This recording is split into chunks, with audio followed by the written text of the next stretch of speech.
નમસ્કાર, હું છું પ્રિયા અને તમે જોઈ રહ્યા છો જનતા કી જાણકારી ન્યૂઝ।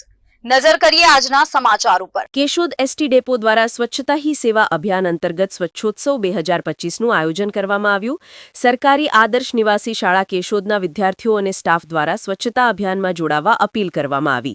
વડાપ્રધાન નરેન્દ્રભાઈ મોદીના માર્ગદર્શનમાં ભારત દેશમાં સ્વચ્છતાનું અભિયાન ચાલી રહ્યું છે, ત્યારે ગુજરાત સરકારના સ્વચ્છતા હી સેવા અંતર્ગત સ્વચ્છોત્સવ 2025 અભિયાનમાં કેશોદ એસટી ડેપો દ્વારા તારીખ 17 સપ્ટેમ્બરથી જુદી જુદી સંસ્થાઓના સંયુક્ત ઉપક્રમે એક ઝુંબેશ ચાલી રહી છે।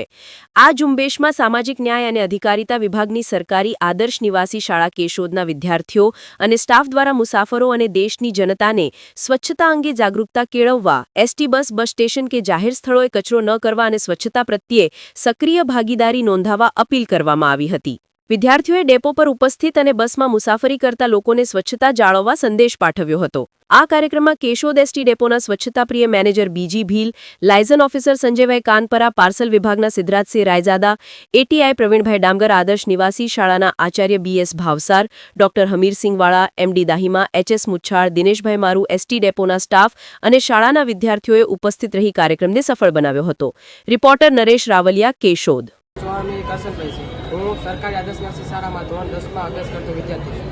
આજ રોજ અમે કેશોદ બસ સ્ટેશનની મુલાકાત લીધી હતી। અત્રે ઉપસ્થિત કેશોદ બસ સ્ટેશનના સ્ટાફગણ તથા અમારી આદર્શ નિવાસી શાળામાંથી આવેલા કર્મચારીઓ તથા અમારા વિદ્યાર્થી મિત્રો આજ રોજ અમે કેશોદ બસ સ્ટેશનની મુલાકાત લીધી હતી। ત્યાં સ્વચ્છતા પણ સારી છે, પરંતુ બહારથી આવતા મુસાફરો જે અહીંયા આવીને ગંદકી કરે છે તેઓ ગંદકી ન કરે તેવી મારી નમ્ર વિનંતી છે। અને આજ રોજ અમે ફક્ત આજે જ નહીં પરંતુ અમારી શાળામાં પણ દરરોજ સ્વચ્છતા કરીએ છીએ અને આવા સ્વચ્છતા કાર્યક્રમોમાં પણ જોડાઈએ છીએ। અમે અમારી શાળાના વિદ્યાર્થીઓ તથા અમારા શાળાના સ્ટાફગણ અમારી સાથે જોડાયેલા હોય છે અને સ્વચ્છતા પ્રત્યે અમે બહુ જ જાગૃતિ છે અને જાગૃત તો ઠીક વાત છે, પણ અમે જીવનમાં પણ અમે સ્વચ્છતા અંગેની જાગૃતિ માટે જાણીતા છીએ અને અમે કેશોદ બસ સ્ટેશન માટે આજે સંદેશો આપવા માટે આવીએ છીએ કે આપણે કેશોદ બસ સ્ટેશનમાં ગંદકી કરવી ન જોઈએ તથા બસમાં ચડતી વખતે કે ઉતરતી વખતે વેપારો જે આપણે ખાઈએ છીએ કે બસ સ્ટેશનની અંદર ન નાખવા જોઈએ કે બસ સ્ટેશનની બહાર પણ ન જોઈએ। જે આપણે જ્યાં ડસ્ટબિન જોઈએ ત્યારે બસ સ્ટેશનની અંદર આપેલો હોય છે અને બસની અંદર પણ ડસ્ટબિન આપેલા હોય છે, જેમાં આપણે કચરો નાખવો જોઈએ। તો જ્યાં ત્યાં આપણે થૂકવું પણ ના જોઈએ અને જ્યાં ત્યાં આપણે કચરો પણ ના રાખવો જોઈએ, જેથી ગંદકી પણ નહીં થાય અને આપણા ભારત દેશનો સુખદ અને સમૃદ્ધ ઉદ્ધાર કરવો હોય તો આપણે સ્વચ્છતા પ્રત્યેની જાગૃતિમાં જોડાવવું જોઈએ અને સ્વચ્છતા અભિયાન માટે પણ જોડાવવું જોઈએ।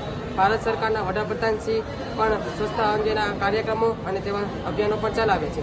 અમારી શાળાના ગાયબ શિક્ષક શ્રી એચ.એલ. વાળા સાહેબ કે જેઓ કેશોદ નગરપાલિકાના બ્રેન્ડ એમ્બેસેડર છે કે જેઓના નેતૃત્વ હેઠળ અમે આવા સ્વચ્છતા અભિયાનના કાર્યક્રમો પણ કરીએ છીએ અને કરતા પણ રહીશું। તેથી અમારા શાળાના આચાર્ય શ્રી બીએસ ભાવસર છે કે જેઓ પણ સ્વચ્છતા પ્રત્યે પણ ઘણા જાગૃત છે અને આવા સ્વચ્છતા અંગેના કાર્યક્રમોમાં અમને ખૂબ પ્રોત્સાહિત પણ કરે છે અને અમે તે સ્વચ્છતા અંગેને જાગૃત પણ છીએ। અસ્તુ, જય હિન્દ, જય ભારત।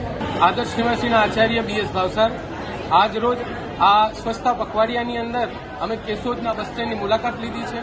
એમના ડેપો મેનેજર શ્રી બિલ સાહેબ તેમજ સિદ્ધરાજસિંહ સંજયભાઈ સાહેબ ખૂબ સારો સહકાર આપ્યો છે અને મારી શાળાના બાળકો, મારી શાળાના સ્ટાફગણ સાથે અમે જ્યારે આજ રોજ મુલાકાત લીધી છે તો ખૂબ સરસ સ્વચ્છતા અમે જોવા મળી છે।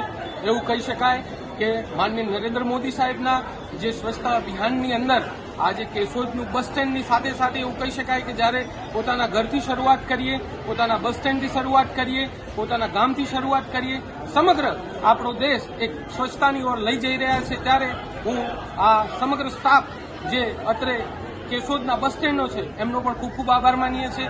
તેમજ અમારા બાળકો દ્વારા એક સુંદર અપીલ અહીંના દરેકે દરેક જે રાહદારીઓ છે અને તેમજ જે બસના મુસાફરો છે એમને પણ કરવામાં આવી છે કે તમે લોકો સ્વચ્છતાનું ખૂબ ધ્યાન રાખો। સ્વચ્છતા હશે તો તમારા અંદર એવું કહેવાય સ્વચ્છતા એ જ પ્રભુતા છે અને પ્રભુની સમીપ જવા માટે તમે સ્વચ્છ રહો અને પોતાના મનને સ્વચ્છ રાખો, પોતાના ગામને સ્વચ્છ રાખો, પોતાના બસ સ્ટેન્ડને સ્વચ્છ રાખો। ખૂબ ખૂબ આભાર। હું ડોક્ટર હમીરસિંહ વાળા, વ્યાયામ શિક્ષક, સરકારી આદર્શ નિવાસી શાળા કેશોદ। સમગ્ર ભારત દેશની અંદર સ્વચ્છતા હી સેવા અભિયાન 2025 ચાલી રહ્યું છે, ત્યારે તેમના અંતર્ગત સ્વચ્છોત્સવ 2025 અભિયાનમાં કેશોદ એસટી ડેપો દ્વારા જે ગુજરાત સરકારનું એક મોટું અભિયાન ચાલી રહ્યું છે તેમાં એસટી ડેપો કેશોદના મેનેજર શ્રી ભીલ સાહેબ, liaisoning officer Sanjaybhai Khanpara, parcel ઓફિસમાંથી સિદ્ધાર્થસિંહ રાયજાદા અને કેશોદ એસટી ડેપોની સમગ્ર ટીમ આજે ફક્ત આ પખવાડિયા પૂરતી સ્વચ્છતા નથી રાખતા. હું વારંવાર આ એસટી ડેપોની મુલાકાત લઉં છું ત્યારે એસટી ડેપોની અંદર હંમેશા આખા વર્ષ દરમિયાન સ્વચ્છતા જોવા મળે છે. સમગ્ર સ્ટાફ પણ ખૂબ એક્ટિવ છે. ત્યારે આજે એસટી ડેપોના માધ્યમથી હું સૌને લોકોને અપીલ કરું છું કે સ્વચ્છતાની જે આ એક ઝુંબેશ ચાલે છે, આપણા યશસ્વી વડાપ્રધાન નરેન્દ્રભાઈ મોદી સાહેબની એક અભિયાન ચલાવ્યું છે, એમાં આપણે સૌ સક્રિયતાપૂર્વક ભાગ લઈ અને લોકોને સંદેશો પાઠવીએ કે આ જે સ્વચ્છતાનું અભિયાન ચાલી રહ્યું છે એમાં સૌ લોકો જોડાય. એસટી ડેપોની અંદર, બસની અંદર કોઈ જગ્યાએ પાનની પિચકારી ન મારીએ, કચરો ન કરીએ અને ડેપોના કેમ્પસની અંદર પણ આપણે સ્વચ્છતા જાળવીએ. એવા સરસ મજાના અભિયાનમાં આપણે સૌ ફરીથી જોડાવા હું લોકોને અપીલ કરું છું અને ડેપોના એસટી ડેપો કેશોદના સમગ્ર સ્ટાફને ખૂબ ખૂબ અભિનંદન પાઠવું છું. આજે આદર્શ નિવાસી શાળાના અમારા જે વિદ્યાર્થીઓ આ અભિયાનમાં જોડાયા છે, અમે શાળાની અંદર પર વર્ષ દરમિયાન સમગ્ર વર્ષમાં અમે સ્વચ્છતા જાળવીએ છીએ અને લોકોને સંદેશો પાઠવીએ છીએ. હું નગરપાલિકાના જે શહેરી વિસ્તારમાં કેશોદની જનતાને પણ હું એક આ સંદેશો પાઠવું છું કે આ સ્વચ્છતાના અભિયાનમાં સૌ લોકો જોડાય અને સાર્વજનિક સ્થળોને સ્વચ્છ રાખે. Thank you.